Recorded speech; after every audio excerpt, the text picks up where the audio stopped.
Good morning, Bears. What is up? May your Thanksgiving be a happy one. I am so thankful to be back with you today. It is the Big Drum Bear Podcast on this fine Thanksgiving morning. Goodness sakes alive. What is happening, guys? So good to see everybody. Hope you all had a fun time at Owen's stream. I just caught the tail end of that and figured I'd pop in and get a good stream going today. I did promise I would. Just want to make sure that a couple things are set here. I had some things change in the system, so I had to go in and do some manual make it work kind of stuff like always. Of course, it wouldn't be a true Thanksgiving day without the ugliest of Jewy mugs out there. So, always happy to enjoy this. And eventually, one of these days, I'll be enjoying several different beer mugs. I understand that Tyler has a mug out. I think I heard Steve just talking about that last night. And that'll be interesting. I'll have to try and get a hold of one of those too. But there's a bunch of you folks out there that have awesome mugs. Old Dom Tuff's got the Freedom Tough mug. Of course, we've got Field of Bears with the Handsome mug. And you all know about that battle that's gone on for many a moon, raging between the handsome and the ugly mugs. There's the Not Fake News mug and the Real News mug, Real News Network. I forget the other one. It's Tommy Lee and who else was that? Tommy Lee had one and Roy Bear, I think, had one. But there's some good mugs out there to be had. I'm probably missing somebody's, but good to see all you guys. Let's see who's here. Let's do a little roll call. Got about 9 of y'all climbing up in here. I said I'd go at 9, and of course it's 9:30 in typical BDB fashion, so you guys should have known that that was what was going to happen. Let's see here. Yukon, Kodiak. Kodiak was first. Yukon, Glampin, welcome. So glad to have you. Feather, I just followed you on Twitter. I was so psyched. I got Feather Made of Metal up on Twitter. So cool. Of course, we have Patriot Bear. Welcome, Patriot Bear. Always glad to have my good buddy in here. Great White Bear. Welcome. I think you've obviously been here before because you're wrenched, but that's such an awesome name. Such Great White Bear. Glampin Bear. Patriot Bear 70. I already said both you guys. That's pretty much it. I think I've said it all. I'm just repeating people's names now. Oh my goodness. Let's see. So what do y'all say? Steph is listening and cooking at the same time. That's awesome.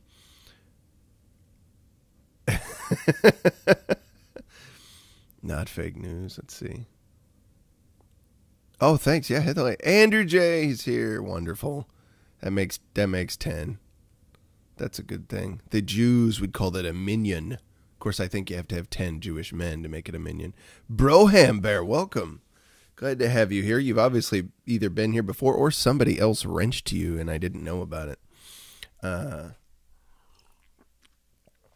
think I recognize you, Broham Bear. I know. Tommy Lee. That's always cool. We got the Hmong. The Hmong is among us. I'm sure you've never heard that before, Tommy. That's a brand new joke to you. I have no doubt. Oh, I'm the only one who can wrench. Okay, I didn't know if other mods could wrench other mods. I'd heard that was a possibility. It's probably just me. I thought it was just me. Let's see here. That's so cool, guys. It's good to have you here. Yeah, absolutely. Glampin's right. There's a lot to be thankful for today. Oh, J-Ren. That's why I recognize you. Okay, because yeah, that makes sense. You just changed the name up. I dig that, though. I dig it. Tommy Lee's a bear Hmong man, yes. Only white people say it ugly enough. The joke. That's funny.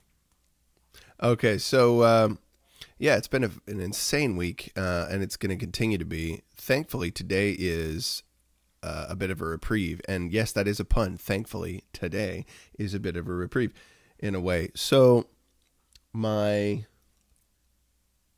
just looking at something. It was kind of striking me as odd. I've got I've got drum gear, of course, all over down here, but was just noticing something. I was like, did I stain that drum? I didn't remember staining it. And I think it's just naturally taken some stain to it over time. I don't know what's going on. I'm just looking at too much stuff at once. Oh, Kodiak. I'm going to have to check it out. I've been watching some Kodiak clips recently, and they're getting pretty awesome. Kodiak's a beast. You got to go check him out. He's a good dude. Awesome with the clip making. He's done a ton of those. Let's see here. So I had my older boys over, and my parents, and my sister all over on Tuesday, and we were eating, and I had too much. Of course, my gut feels busted. Then last night we had my mother-in-law and my parents and my sister and my younger two kids were over. So we had a bunch. And then today we were going to go take my mother-in-law up to Rockford to see an extended family up there. And she's not feeling too well today. She's kind of not like having a bad morning. So this stomach-wise, really, it's nothing super serious, but it's like she's not in a place to travel. And I think the idea was she was going to stay up there at her sister's place, for a few days just to hang for a while. She used to live a lot closer, and she could visit over to her sister's more often. But I think it's been a couple years now. We talked about it, and we all decided that it would be a good idea for her to move closer to beautiful Lady Bear and I, so that we could help her out more with different stuff that she needs help with. So, I think we're going to pass on going up there to Rockford today. And as much as I'll miss seeing a lot of those folks, we want to be down here and help them out. Hey, 1 second. I'm going to deviate from the story.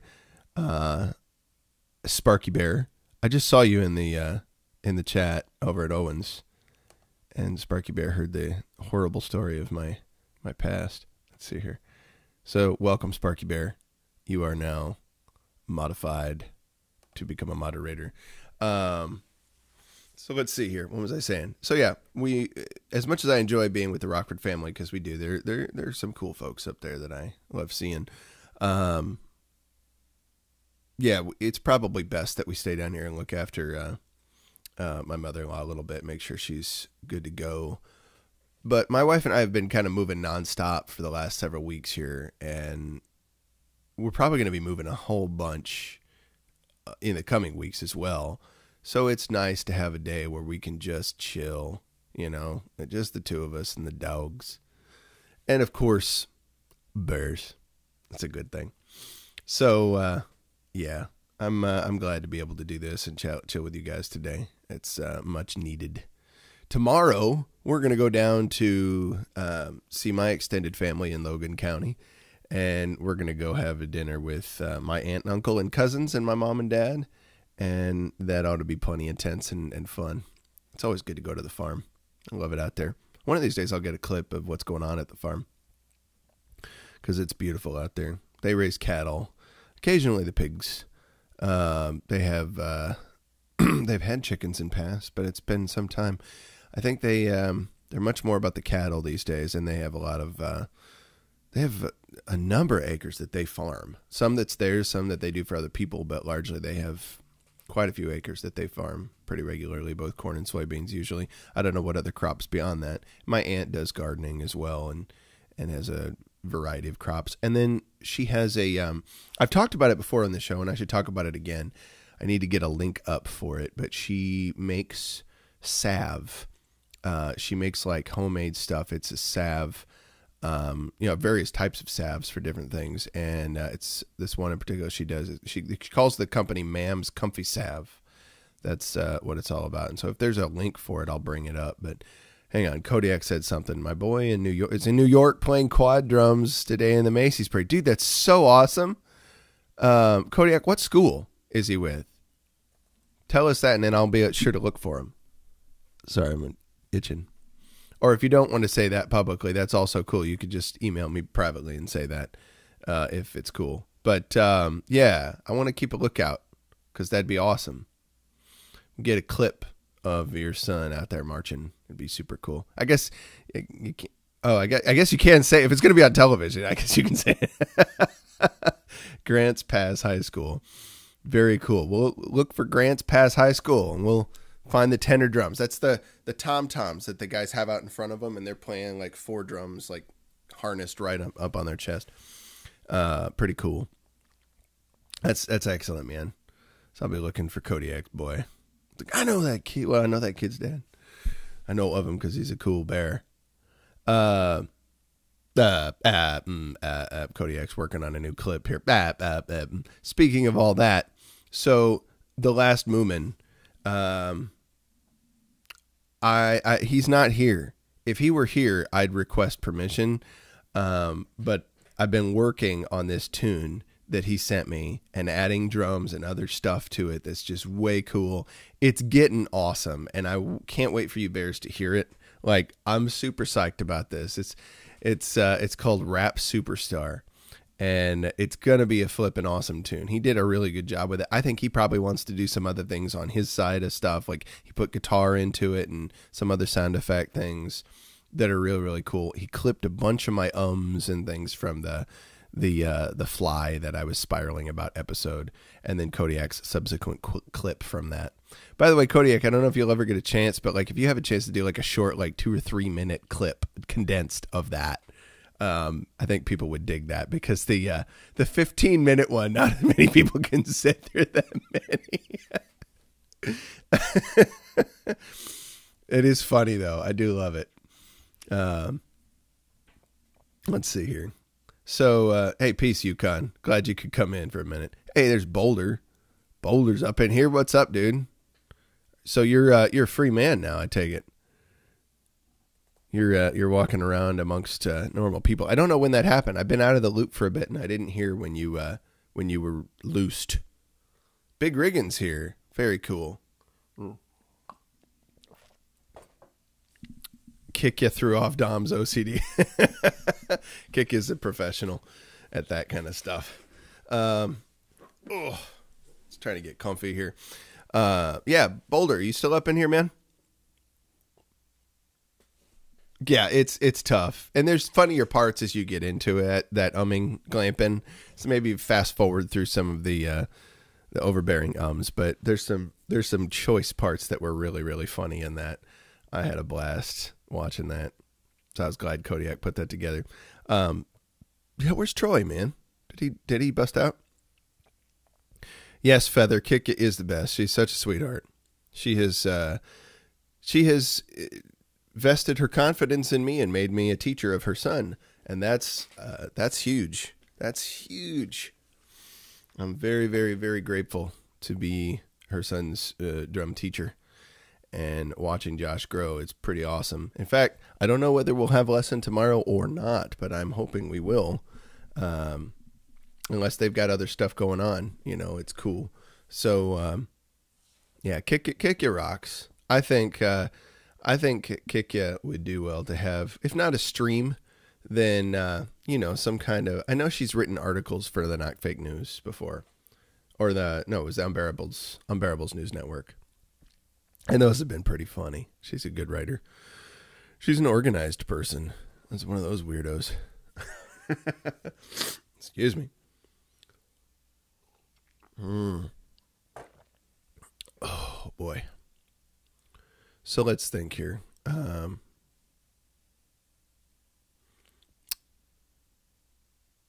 Yeah, so we're going down to Logan County to be with my extended family on Friday. Then on Saturday, some of my dad's cousins, one of my dad's cousins, one of the sons of his Uncle Walter. Uncle Walter was my grandpa Ralph's brother, and I think he was the oldest of all of the kids.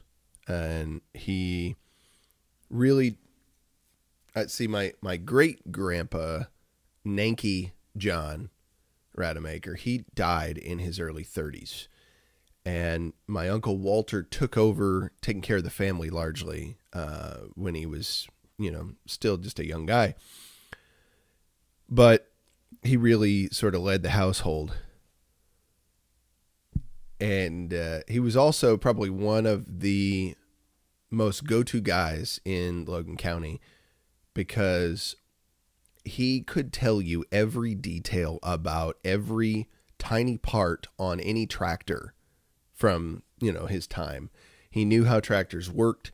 He knew, if there was a cotter pin somewhere in the midst of an element somewhere on there, he knew what it was or what needed to be replaced or how to fix it. He was just your go-to person. And he could describe those things in detail and would 4 hours at a time to help you understand what he was doing. I mean, he'd go to the nth degree of detail on it. Amazing individual. And his son, Vernon, and Vernon's wife, Sandy, always been good family to us. I remember going to visit them and when I was a kid. It was always good to be at their house, that little farm they have just west of where a lot of my family had settled. Just about, 5-10 minutes, not even 10, like 5 minutes west. So I'd recently gone out to visit them with the kids about a month or so ago, a couple months ago maybe now. I mean, it's been longer than I thought. It was really good to see all of them. And they're getting ready to have their 50th wedding anniversary on Saturday. So we're all going to go back down to the same little town there and have a party for that. We'll stay for a little while, just hang out. But we'll probably spend the rest of the evening with my folks. And the kids can have fun seeing Grandma and Grandpa again. And that's always a good deal. We played games both Tuesday and Wednesday night.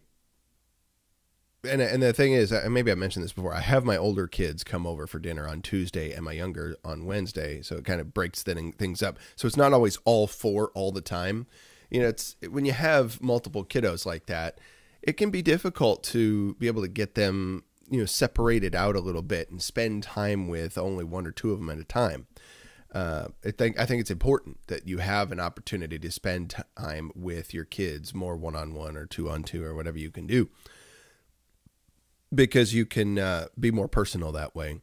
You can really get into what's going on with them. It's a cool thing. So I dig that we have that opportunity. So when the kids were over here, both of the nights, we played apples to apples, and we had a ton of fun doing that. It was a blast. It was fun games. My kids are pretty talented at it. They're actually not that bad. Even the younger ones, they have a pretty good grasp of what's going on and how to suggest interesting words that would fit with the word that's the top. I don't know how many of you have played apples to apples, but it's just a quick synopsis for those that might not be familiar. You basically have cards that have a certain word on them, and it has other similar synonyms of that word. And then whoever's the reader of the card, you just read that out. And all the rest of the players have these red cards that have different words with, explanatory subtext to it. And you try to pick one that best fits with the green card, the topic card. So the idea is you have to not only pick a word that would fit well with that, but you have to think about who is reading them and how they would think. You have to get into the mind of the person reading the cards, and it's up to the person reading all these to decide which of the red cards that's turned into them fits the topic card best, right? And they can totally do it whatever way they want. They could say, well, maybe this word is like the complete opposite of that word. Like it's to the extreme and really exemplifies the opposite there. So it's a neat way for your brain to have to practice encapsulating an idea or the very opposite of that idea in one other word or a phrase or something like that. Making connections, and things like that. It's kind of neat. So we had fun with that. The kids really got into it, and I loved watching them. Then, let's see. On Tuesday night, we actually, with the big boys, we watched the Mayflower episode, or what is it? The Mayflower Charlie Brown episode. That's a classic. That's a tradition. I used to watch that constantly as a kid. One of my faves. But it was funny. We had a beta recorder, like not before VCRs, before VHS players. they had beta VCRs, and they were smaller tapes, fatter little tapes. Supposedly they were supposed to be better quality, you know, overall, but they never really caught on. So we had this big clunky honky beta player, and we had a bunch of things we taped off a television. Then eventually one day we got a VHS player, and we gave the beta player to my dad's folks, and they kept that at their place in Arkansas for years. So every time we'd go down there, we get to watch all these old things we taped off of television with the beta player from a long time ago. And we had The Muppets Take Manhattan. We had Wizard of Oz. We had a string of Disney cartoons, and then a bunch of Winnie the Pooh in there too. I think we had Anne of Green Gables. We had a bunch of cool things that were on our beta tapes, you know, in our beta library. So every time we'd go down there, we'd want to spend some time watching the old beta tapes back in Grandma and Grandpa's den.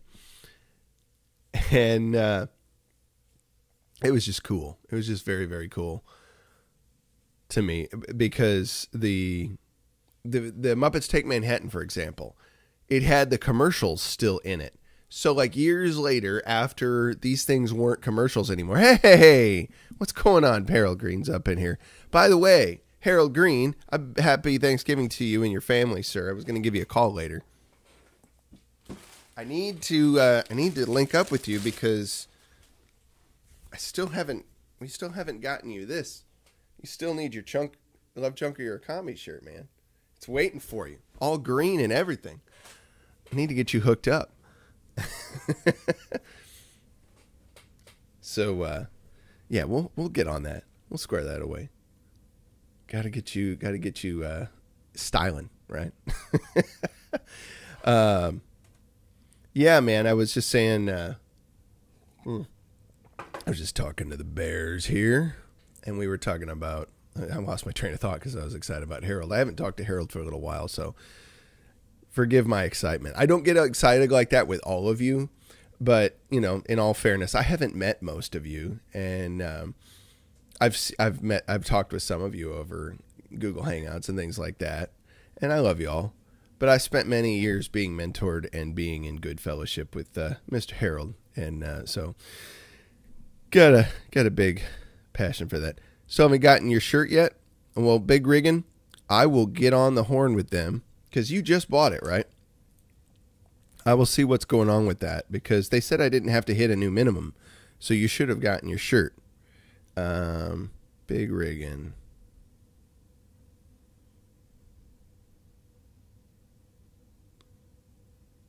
Shirt. Question mark? Yeah, I'm gonna get that.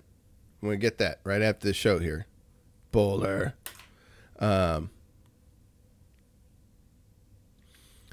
Boulder, I'm with you right there, dude. Absolutely. I know exactly what you're talking about. I'm glad I could be doing some show today because I love bringing encouragement to folks, even if it's just a little bit.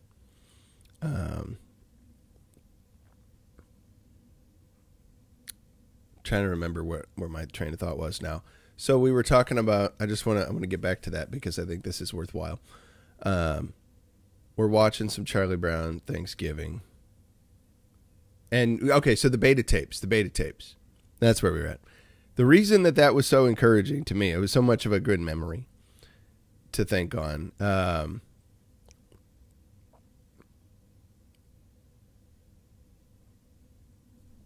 Was because they'd have, hang on. I want to get to that, and I remember what I'm talking about, but hang on. I need to see something here. I'm just zooming back in the chat because I think I missed something.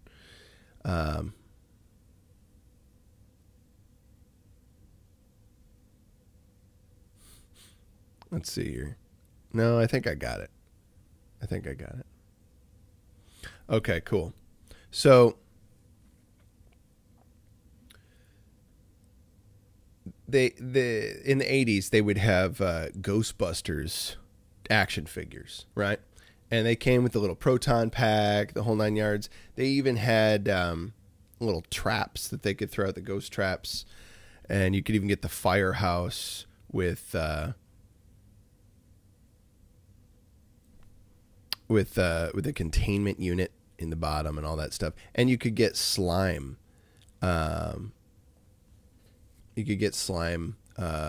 Stuff that you could drop down through the Ghostbuster house.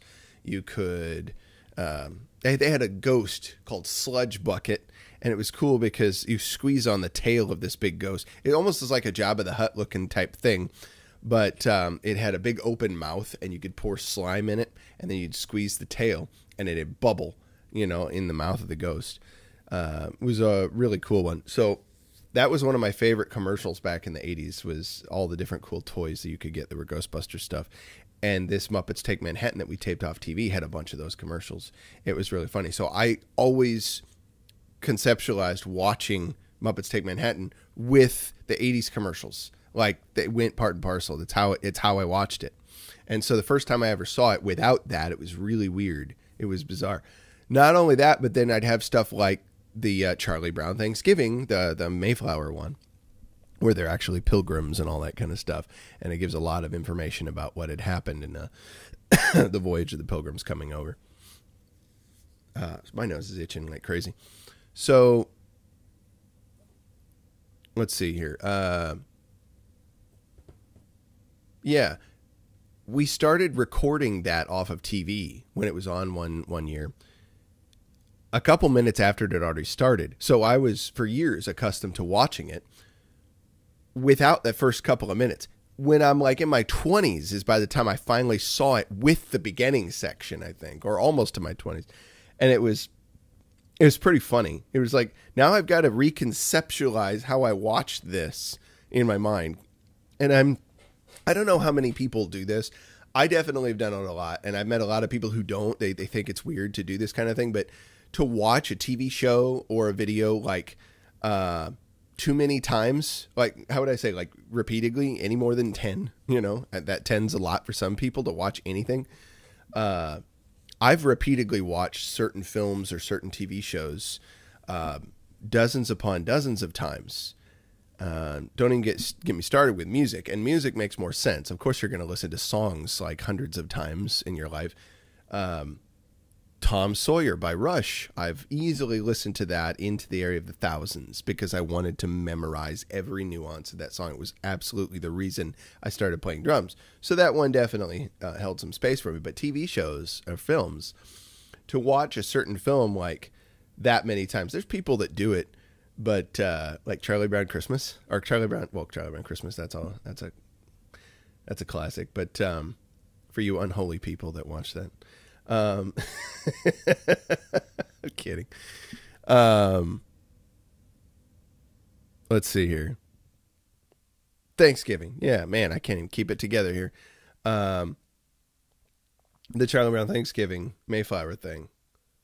Numerous times. And so to finally see that in its entirety, like without the static fuzz, because, we're watching it with rabbit ears on our television, the old antennae that didn't get the best signal for the CBS affiliate in our area. So, of course, things were a little fuzzy and you get some static. To actually watch it in clear digital, quality without missing the first couple of minutes, it's funny to look back on that and think about how my perception of that whole thing had to change. My whole world about that was, this is how it is. And then it was upgraded to like, no, this is how it actually is. So that got me thinking. It's just kind of an interesting deal that I've thought about more than once. Like stuff that you were accustomed to being a certain way in life. Doesn't have to just be movies that were on beta. Could be anything. Then you get older and you learn more and you realize there's more to it than you thought. It's not like it diminishes it. Some people feel like it does when they learn, oh, I was so used to this thing being this way. Like, there's times where things are a little diminished. Like I used to go to a Mexican restaurant with my mom's side of the family. We'd go down to Texas and visit them. And we go to Pancho's. It was a Mexican buffet. It was always cool. I was a fan, you know. And then I got older, and I went to a Ponchos with my ex-wife when we lived in Texas while I was stationed at Fort Hood. And suddenly Ponchos was disillusioned for me. It wasn't as cool as it was when I was a kid. I mean, it was fun because you had these little flags that you would run, like these tiny little things at the table that had a flag on it. And you would run that flag up to the top of the little flagpole at your table. That would signal the waiter or waitress that you needed some assistance, or you'd like something else. It was a buffet, and yet you had waiters and waitresses. So once you'd gone through the line, you could ask for something else to be brought to you. Neat kind of place. And kind of like the main reason I like to go to Texas Roadhouse every once in a while is because they have the rolls with the cinnamon butter. Like, it's over for me. It's so good. At Ponchos, they had sopapillas, and they were these like hollow roll type things that you could take honey and poke into the shell of it and pour honey on the inside of it. And it was stupid good, ridiculous. So as I got older, I tried to go to Ponchos again. And now I see Ponchos in a different light because I'm older. I have different experiences in life. And it just didn't have that same spark that it did when I was a kid. So you can have experiences that were really awesome in the past, and when you have a wider perspective about them, it kind of shatters that experience for you a little bit. It's not what it used to be. But in other cases, like, things can get, more often at least for me, when my experiences are more informed by my life. Well, don't get me wrong, Sparky Bear. The sopapillas were still great. But the overall experience of Ponchos was not what it was. And it could have been, it's just the people I was with. You know, like, I wasn't with my grandparents and my folks and everything, and it didn't have the same. My Uncle Dan, of course, was always the life of the party at those things. So, you know, that it wasn't the same experience. It was me and my wife at the time going and trying this out, and it was fine. But I don't know, it just didn't hold that same mystique. Nothing against her, you know. Grateful to her for being the mother of my kiddos and all. That's not what I mean by that. I just mean that, I don't know, the feel of that experience was different. So, but with the Charlie Brown Thanksgiving thing, it's like, seeing it in its entirety, it's more funny to me now because I get more of the jokes. I can see the whole thing in digital video, or, you know, quality, and I see the whole thing, right? So yeah, it's one of those things that's improved in my enjoyment of it, and I get to share it with my kiddos, and it's kind of fun. They probably don't have the same experience with it that I did. But it's still kind of fun to share things like that. It's a bigger point here that I'm trying to put words to. I'm grateful for experiences in my life that I had when I was a kid. Now I have similar experiences like that as I get older, but they're better informed. Like, I have all the experience of my life to bring to the table. Canoeing is a great one. I liked going canoeing. I did some when I was a kid. I think I got into it a little bit more. I enjoyed it more as I got older because now I was able to go out and do it on my own. And then a couple years ago, I had the opportunity to go down to Florida and go with an Outward Bound group. That's a neat company. Check them out. And I got to go canoeing for 5 days straight, about 7 to 8 miles a day in the Florida Keys, in the Everglades area, I should say, on the western side of the tip of Florida, in the Gulf of Mexico area. Unreal experience. Just, I can't even put words to half of it. Things that I saw there, I don't know if I'll ever see again. Probably one of the coolest. But when I come back up here and canoe, like my passion for it is renewed. Like it's even greater. I'm like so excited to be in my own area canoeing and looking for areas that I haven't been to along the Illinois River. And what's possible with canoeing is even greater because I have more confidence. All of these different things make the experience so much greater. So I'm thankful for every ounce of my experience along that road. In faith, in my faith in the Bible. I grew up going to a Lutheran church, and I went to Sunday school and heard all these Bible stories, and we would sing hymns and different things like that. And as I got older, I went through confirmation class, and we learned the Luther's Small Catechism, and then we went through the different parts of the Apostles' Creed, and later the Ten Commandments, and we would get an explanation of them in Lutheran doctrine. And we'd have to memorize all those and sort of discuss and try to understand what was being said. And that was a part of my growth. And then as I get older, I'm introduced to Josh McDowell's books. And my mom's dad was friends with Josh McDowell, and I learned more about, the ministry that he had was all about, trying to bring historical fact to bear on and other pieces of evidence to bear on the reliability of that book as a whole. I gained some insight from a guy named Kent Hovind, who's an interesting character who's real passionate about talking about the concept of creation versus evolution. And Kent had some things that I would disagree with now. There are definitely things in all of this. The Lutheran doctrine had things that I would disagree with now. Dr. Chuck Missler and his Learn the Bible in 24 Hours study, another one that was huge to me. I still recommend to people.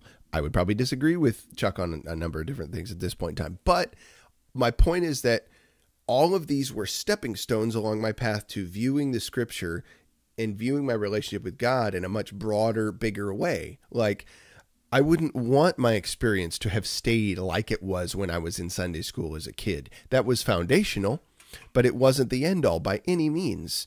And I've enjoyed, it's been stressful and difficult all along the way as well, but I've enjoyed that process of having my perspective on those things broadened and widened and deepened. That's, I think, the most important aspect of it, that they're much richer and deeper at this point. I have, had conversations with Brad Scott of Wild Branch Ministries over in Utah, over in Vernal, Utah. He's a great guy, really kind man, and he's personally spent time on the phone with me, even though we've never met face to face, offering me information on how to dig into the Bible more deeply, to read Hebrew better for the purpose of understanding your Bible better, to really read what you're reading, to take the thoughts and layer them one upon another, and not just read verses independently of each other. That context is superbly important. The meaning of words in their concrete ancient understanding is super important, like the context they would have been used in at their root form. That has total bearing on how they're used when they're used in a more abstract way. So, and what do I mean by that? Like, what's an example of that? If we were to say wheel, right? A wheel is literally a round shape, right? And we can put things on top of wheels to more easily transport things from one place to another. Very simple image concept that we have of a wheel, but we can use wheel in more of a figure of speech kind of sense. We can use it more abstractly. It's like, man, that's a nice set of wheels. You're talking about the whole vehicle, right? Whatever it happens to be. You're not just talking about the wheels. So that's more of a figure of speech. And that's a real simplified version of what I'm talking about, but people can go much more deeply. Like, for example, how would I put it?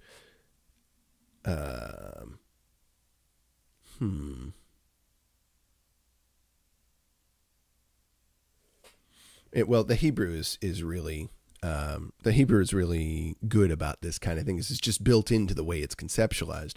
The word davar, a dalet, a bet, and a resh, those 3 letters. The word davar is a word that means a bee. It's the word used to mean a bee, but it wasn't always the word meant to indicate a bee, right? It's what bees are called, davar, right?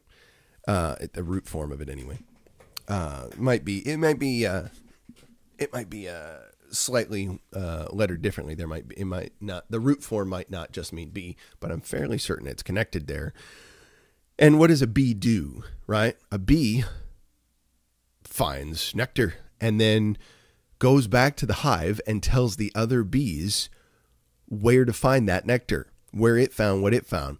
And it does the famous bee waggle dance. This is something I learned from Brad, but I knew about it when I was a kid too.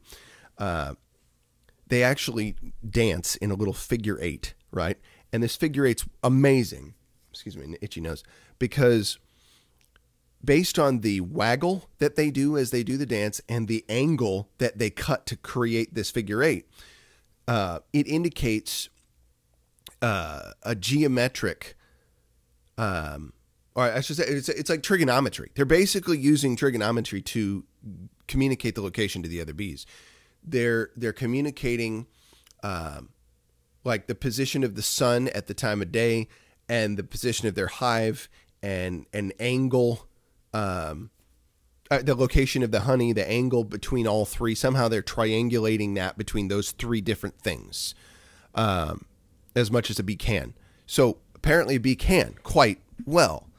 It's fascinating. Like I knew that they did the waggle dance, but I didn't realize that it was essentially operating within the form of, oops, knocking the laptop around there, in the form of like trigonometry to communicate the location of the flower. That's incredible. That's essentially what it does. Now, are the bees going like sine, cosine, x, y? No, they're not doing equations in their head per se in that way, but they are in bee language, whatever it be. They're communicating that information, not in the ways we would, not with English characters, or mathematical symbols. They're communicating it in bee language, which is, it's amazing that they do that, but they have the capability. Hairs on my microphone. They have the ability to do that. That's fascinating to me. So what are they doing? They're telling the other bees where the source of food was, the source of sustenance, right? They're directing the other bees back to the source of sustenance. The word devar, or, dalet, bet, resh, this word that means a bee, is also used to mean words, right? Or word. Devarim would be the plural, so words. And that happens to be the Hebrew name of the book of Deuteronomy. They call it Devarim, words, right? But devar is the word for word. And a word, especially a word from the creator of the universe, the purpose behind a word from him is to direct you back to your source of sustenance, right? The whole purpose of him communicating to you is to draw him back to you, or draw you back to him. Excuse me, I had that backwards. The whole purpose is to draw you back to him. That's what his words do. A father communicates to a child to draw their heart back to following the father. Fathers which should do this, to explain to the children, to direct their children, to say, this is how you live. This is how you function. Don't go in the street because you'll get hit by a car. That's not where you belong right now. Or when you get old enough to go ride your bike, when you ride it, follow the rules of riding a bike. Do it wisely so you don't get hit, right? You have to grow your attention. Pay attention to what's around you. Have situational awareness so you don't get hit. You have to practice that. And we start small. We build on it. Over time, you get to a point where you can grow and you can do more stuff. But follow the training that you had from the get-go. Do the simple parts, right? Always check your mirrors, or, whatever it be. Look over your shoulder. Do a hand signal. Whatever you got to do to let people know. Communicate. The simple little things so that you live. So I can still have a relationship with you. So you're not gone from me. right? That's the whole point of what a father's supposed to do for the kids, so they can grow up and then they can pass that same seed on to their kids with words, right? Drawing their hearts back to desiring to please the Father so that they stay alive, doing the things the Father tells them is good for them. So this is how words operate. It's how bees operate. Essentially, they're directing the other bees back to the source of what sustains them and keeps them going. And so Hebrew is very tied to this understanding of connecting the abstract with the concrete, right? Most people have probably seen a bee. And so when you use the word for a bee to mean a word, then it follows, right? It connects. You can link that to something, like that concrete thing, to something abstract. They function the same way, right? I didn't think of the Bible in terms like that. Like, I didn't think God was that awesome when I was a kid. I didn't think of the Bible as being that awesome as a kid. I just thought, these stories are great. They're wonderful stories. And I'm being trained in just the basics, and I had joy in the basics. It didn't take as much to keep my attention and keep my fascination as a kid. And there's a great apologist, a Christian apologist. Not that, for those of you that are not familiar with that term, you might all be, but an apologist is someone who offers up a reason or defense of the faith, the scriptures, like what reason there would be to get into it. It's not that they're apologizing for the faith, but it comes from the Greek word apologia, which means to give a reason or a defense in that sense. So we use it to mean apologize. We're giving the idea is we're supposed to be giving a reason, in a sense, like I did this thing, and I'm telling you what I did and why. It would, to admit it was wrong, that I recognize the impact that it had, and so I'm giving a reason that you could stay in relationship with me when I do that. So that's kind of there's an example of how we sort of abstract that word from what it was used in times past, or how it was used in times past. Yeah, so Ravi Zacharias is his name, this apologist. And Ravi had talked about his son many years ago when he was younger. And he talked about wonder, the wonder of a child. And his son would be out in the yard, in the house rather, with a balloon, a helium balloon. He'd take the helium balloon and he'd let it go and it'd go up to the ceiling. And he was just fascinated by that. It was so awesome. Like, look at this balloon. It just goes right up to the ceiling every time. It's so cool. He does it again. Look at it. It goes right up to the ceiling. That's so cool. It floats. I don't do that. The balloon does that. That's awesome. He thinks this is a great idea. So he wants to go try it outside now. Uh-oh. He lets it up. It's not coming back. He can't get it back down. And he's just distraught. He's just so sad. And Ravi's trying to console his son. He sees that he did this. And his son says, I know, Daddy, the next time you go on the airplane, you can go and bring it back for me. And I love that story, when Ravi shares that, because it's a tender moment that actually, really hit him. It's like, what do you do as a father at that point? Like, I'm sorry, son, it doesn't quite work that way. It's like, I don't want to burst your balloon, so to speak. But, I think it probably already is at this point. Yeah, we have our sense of wonder at a very simple level. Dogs are that way often. They're like, you got a ball?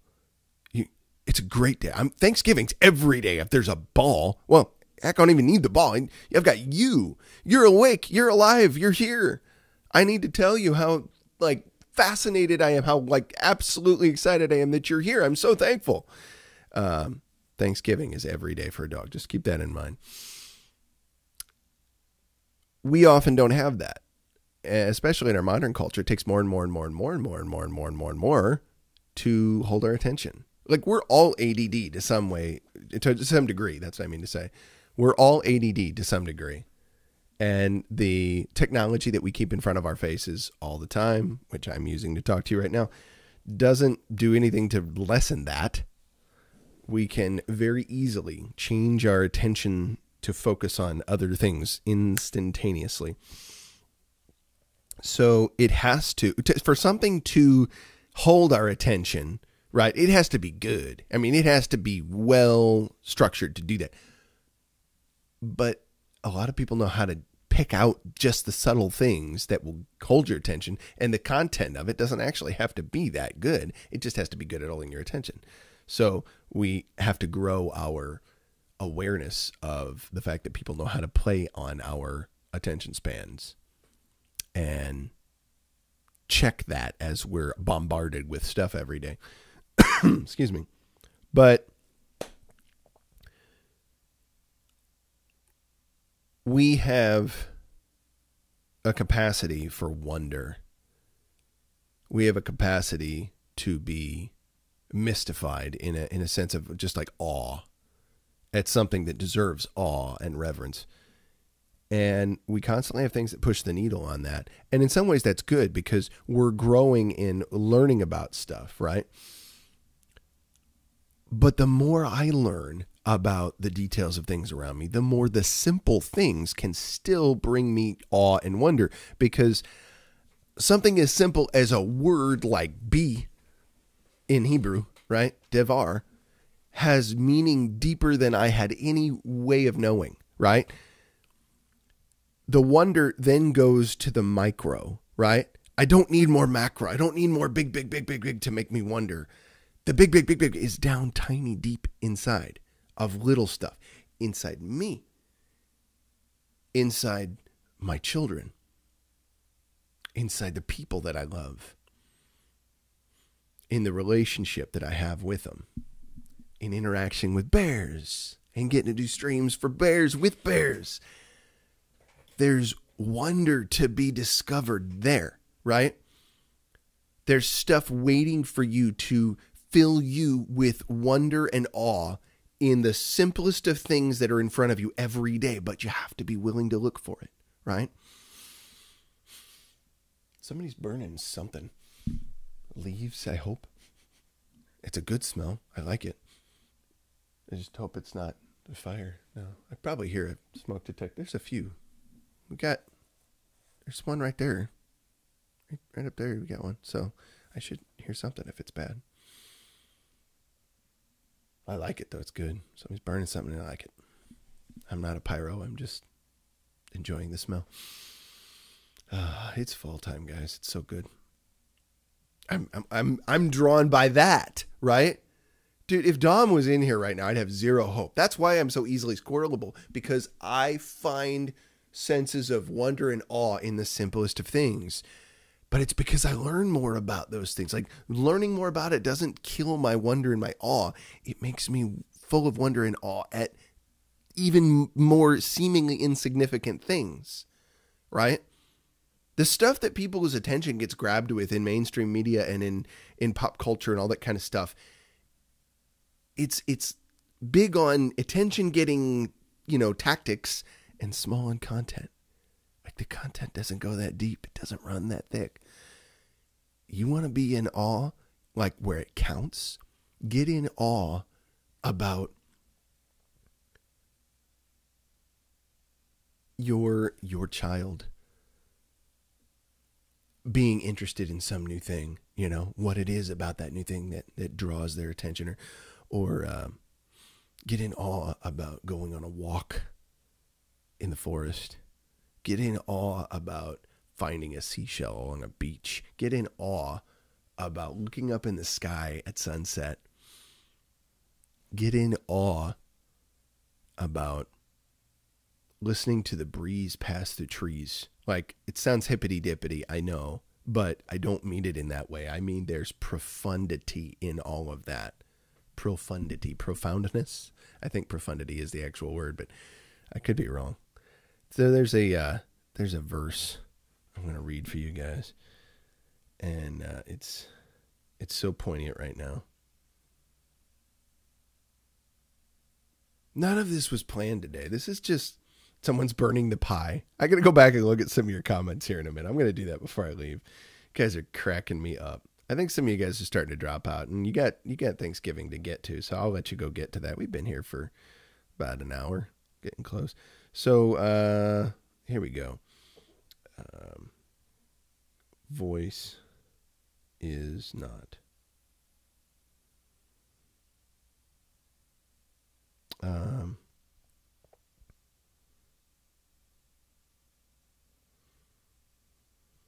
Let's see.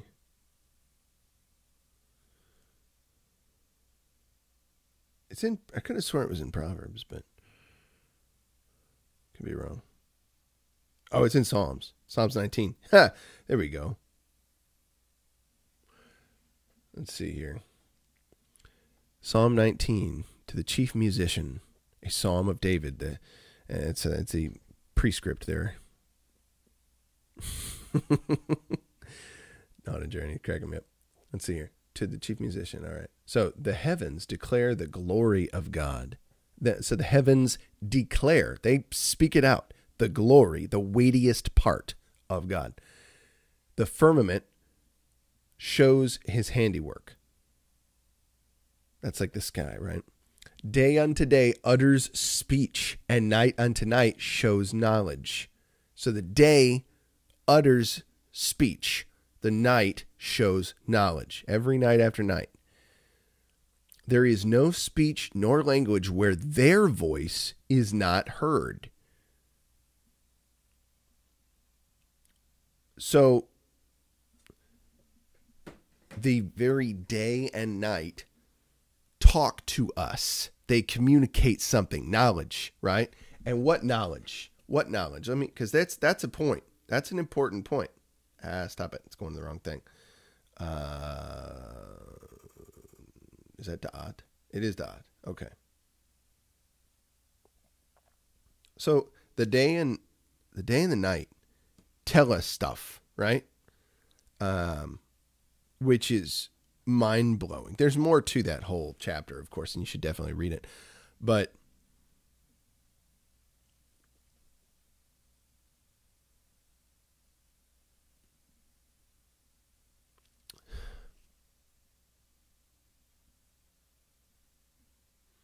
I'm just thinking.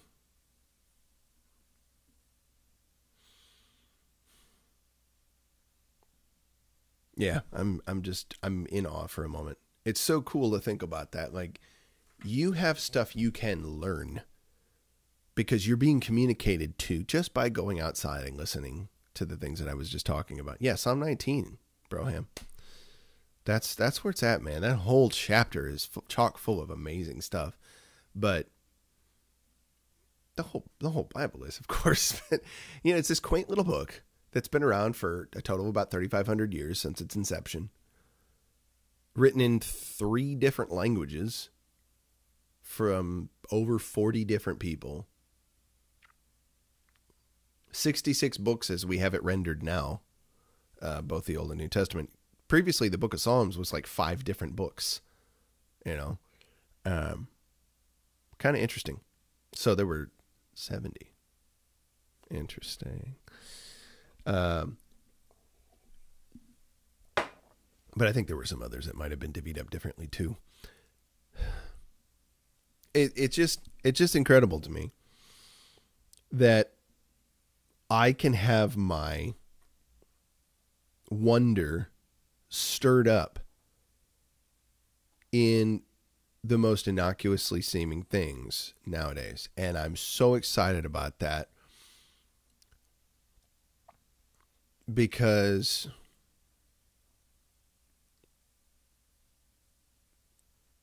I run less of a risk of missing something that's important. In the last week and a half, I haven't been doing streams on here. I've been working at the local airbase. I've had some stuff to do there. Been pretty busy doing training, I took a bunch of hot cocoa to folks, and that was fun. We had some hot cocoa in the office. I was able to cook up and got some marshmallows in there and warm people up on a cold day. But it's fun to do. I enjoy being able to get out there and do that. I know people dig it. I know they appreciate it. And I just like seeing them happy. I like seeing them have a little pick-me-up in the midst of their day. And it was cool to have an opportunity to get out there and do stuff like that. And the truth is, I can do stuff like that anytime. It's easier when I'm at the base to get out to those folks, but I can go out there and do those kind of things anytime. Don't have to be just when I'm on duty. You can do that to people you know, not necessarily just people at a base, but people you see every day. You can bring some awe and wonder into their life when they least expect it. So I guarantee you, most of the message that we're getting communicated to us through what's going on and the stuff all around us is to be that for other people. Be the wonder for other people in their lives.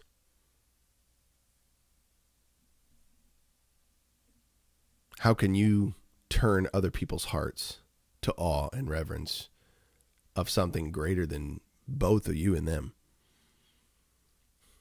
Probably going out there doing things that they don't even expect,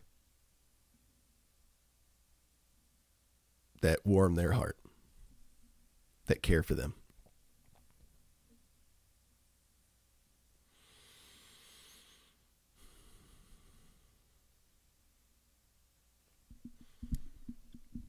Bears, I hope that today you guys go and give somebody a hug. Make somebody a cup of cocoa. Go rake somebody's leaves. Go wash somebody's laundry. Go, I don't know, make somebody a cup of soup if you can. Whatever you can do, go serve somebody. Go be the awe and wonder in somebody else's life. And if you can, go and share some awe and wonder with somebody you love. Go step outside for a few minutes, right? I mean, it's cold, so don't do it for too long. But, well, let's light out. Go see something amazing. Something simple. Something that you wouldn't expect is going to communicate something to you, but according to this, does. According to that book that King David wrote about 2,500 years ago, there's something pretty awesome waiting to tell you something cool. And that message comes from someone you might least expect. Somebody's trying to talk with you all the time through the stuff that person made. That's my message to you guys today. Be thankful for the fact that you are always getting communicated to. You just have to stop and listen. What's that other verse? Be still and know. Be still and know that I am. That's what I would suggest to you. Don't take my word for it. Go check it out. I'll be LeVar Burton with you. Don't take my word for it. All right, I need to backtrack through here because I think some people were trying to get my attention earlier and I couldn't. Okay, so let's see. How far back should I go? Harold was here, and then Big Reagan was telling me he hadn't gotten his shirt. I saw that. Kentucky's a great place to be, by the way, Sparky Bear. That looks very cool. I've driven through it there several times, and it's just beautiful. Let's see. Kamikaze Bear-S set up a fundraiser for Kodiak. Check out these shirts. Well, hang on. I almost screwed this up. There we go.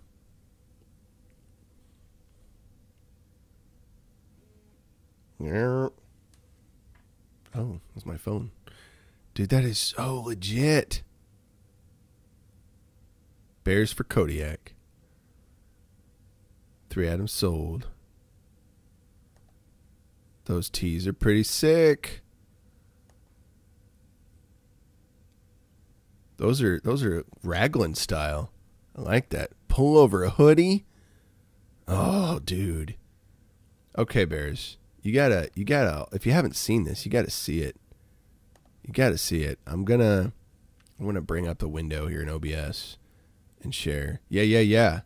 Appreciate that. Hey, Bisky's up in here. Happy Thanksgiving to you, Bisky. Hope you're well. I just caught you there. All right, so check this. I'm gonna go to my web window, and we're gonna pull it open. I gotta switch to it though. What did I do? Started to sound like a high-pitched JPP there for a moment. I don't know what's happening to my internet. I was trying to do an experiment with it. I was thinking about an experiment with my internet, and it didn't seem to be working right. Hang on a minute. It's not cooperating. All right, so here we go. Legit here. Let's get this up. Hang on. No, not YouTube. That's not the one. Okay, cancel. Try that again. There we go. Now it works. I don't know how that worked, but it did. Okay. Fade. There we go. What is going on? Okay, everything's disappeared on me now. Okay, there we go. There we go. Now it's working. So this is what we got. This is the Unbearables hoodie, and it's Bears for Kodiak. It's yeah, we're just hooking this dude up because he needs to be hooked up. He's a good guy. We get Raglan t-shirt. I think it's for ladies. The baseball Raglan, yeah. And then the dude Raglan. That's a cool one. That's also a cool one. It's a little shorter sleeve. That's a good deal. So, yeah, 35, 40, 40, and the hoodie is 45. So, you've got some options, and it's for a good cause. It's for a good cause. You can get some good sizes for it, too. So, think about that when you think about stuff this holiday season. Hooking up a Kodiak because he's a good burr. A good old burr. Let me see here. Get back to my dashboard. Thanks, Sparky Bear. I appreciate your liking of my impressions. I haven't done Jordan Peterson in some time. Absolutely, Code. Absolutely, man. Yeah, we want to do some bear support on a day like today. It's a good thing. So some other people were saying some things to me, and I missed it. So I'm trying to go back and read some chat comments.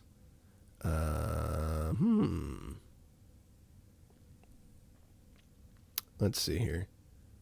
Okay, so Big Riggins got his email. The shirt has shipped. That's a good thing. On a Journey says Thanksgiving to us all. Let's see. Sparky Bear, I would be addicted to my kayak if I had one. I'm going to have to do that one of these days. I've got the canoe, but it's kind of large and not a simple thing to just pick up and carry and get to the... I live across the street from the river. I could do it all the time, but the canoe's not exactly the first choice. I guess I should just, bulk up a little bit and just carry it and go. But it's probably close to 100 pounds, so it's probably less than practical. I can tie it up on the car, but boy, if I had a nice little kayak, I could just grab up and lug over there. That'd be easy. I'd do that in a heartbeat. Let's see. Don't want it to be too light because then I'll get flipped all the way over. That'd be bad.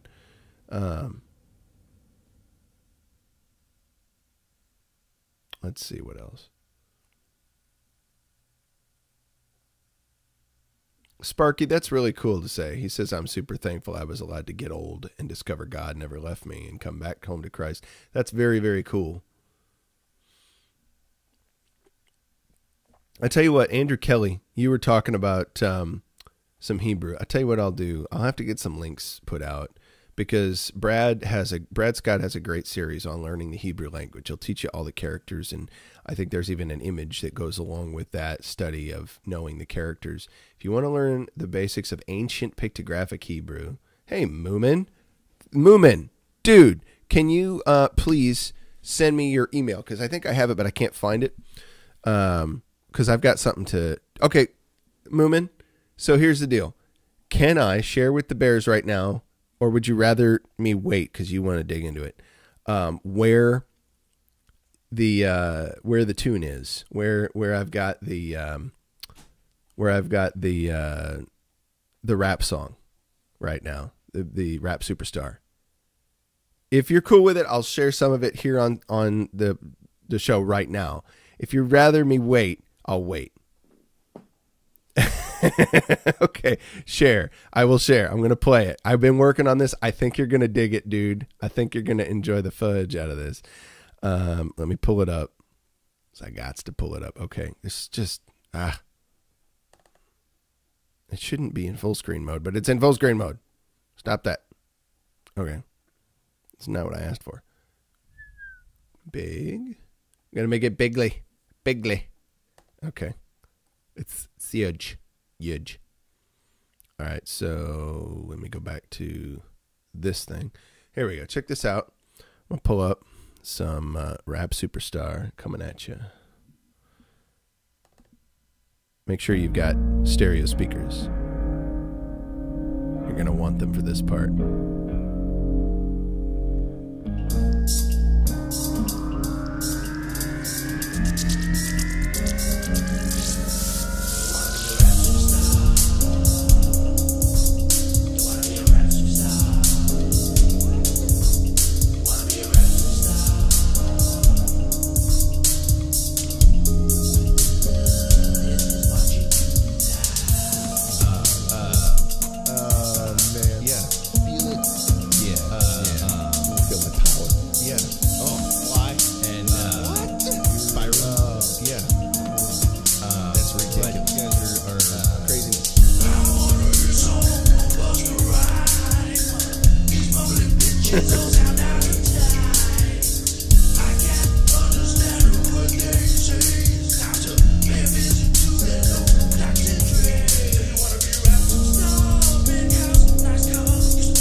Had to sneak that in there at the end, of course. I hope you like that, Moomin. That's what I did to it. That's where I brought it to thus far. And I was thinking of adding a couple of other things. Thank you, man. Absolutely. I just finished doing that the other day, and I hadn't had a chance to send it yet. But I'll send you all the tracks. I'll let you make your own mix down if you want to. I had some other stuff I wanted to do, like possible like echoings of a chorus behind you, like echoing some of the things in your verses, or your choruses, I should say. That's why they're called a chorus. But it's that track was just sent to me by Moomin, guys, as just his voice. And in fact, I think I have, like, I'm just going to give a preview of what the track was before I put anything with it. The basics were just this. I think I have it in, hang on a second. I'm pulling it up. Moomin rap tune. Here we go. Let's see if it'll play. Oh, well, hang on. Let's do this. Moomin rap tune. Let's try it again. This is how it was originally.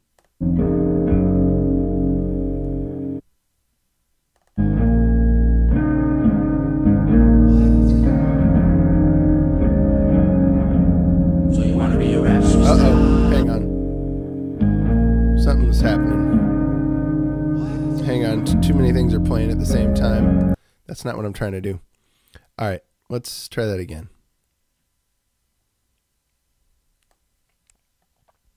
Here we go. There we go. That should work. I'm not going to play the whole thing. I'm just going to give you a quick example of... This is what it was without any extra stuff added. So you want to be a rap superstar? You want to be a rap superstar? You want to be a rap superstar?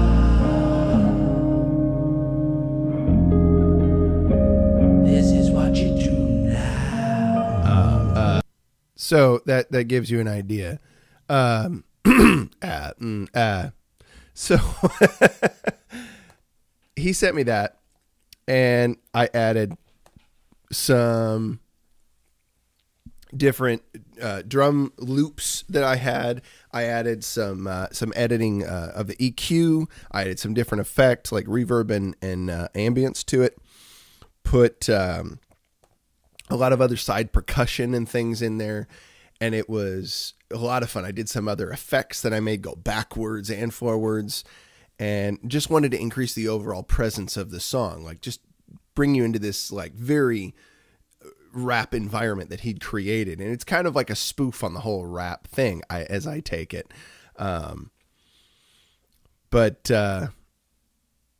very cool. Yeah, that's what I thought would suit it well. It's like I was thinking I'd sit at the kit and try to get a whole bunch of different stuff done, but I've been in and out of the house with that set. I haven't had the time to sit down and do proper recording like I want to. So I just did the work sitting at the computer and tweak different things. I thought I'd put a couple of acoustic pits and things in the midst of it too, and then possibly add some like backing vocal stuff that would make it even more hip.